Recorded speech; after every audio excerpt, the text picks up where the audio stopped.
एक फलक, दो फलक, तीन फलक, चार फलक, पांच फलक और 6 फलक। इसी प्रकार फलक की संख्या 6 होती है। किनारा, किनारों की संख्या कितनी होती है?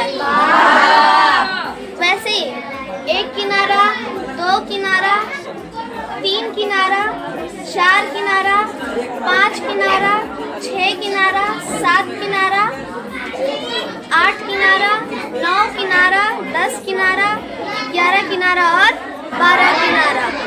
किनारों की संख्या कितनी होती है? 12। अब शीर्ष यानी पॉइंट, बिंदु जो लाइंस को मिलाकर बनता है, बिंदुओं की संख्या कितनी होती है? 1 point, 2 point, 3 point, 4 point, 5 point, 6 point, 7 point और 8 पॉइंट। इसी प्रकार शीर्ष की संख्या होती है 8।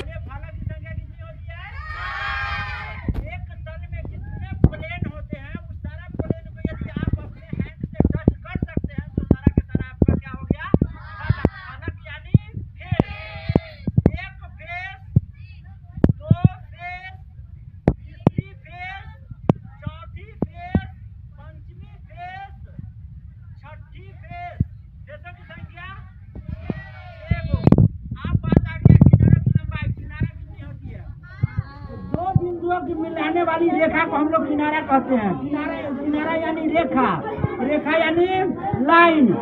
एक लाइन, 2, 3 लाइन, 4 लाइन, 5, 6, 7, 8, 9, 10, 11, 12 किनारों की संख्या कितनी होती है? शीर्ष का मतलब होता है पॉइंट, ज्वाइंट बिंदु, जहाँ पर अनेकों रेखा जाके क्या करे, मिलो। जैसे एक शीर्ष, 2 शीर्ष, 3 शीर्ष, 4 शीर्ष, इसके बीच में कहूँ पर आपको शीर्ष नजर नहीं आएगा। 5, 6, 7, 8 शीर्षों की संख्या समझ में आ गया? ठीक, और कोई आएगा?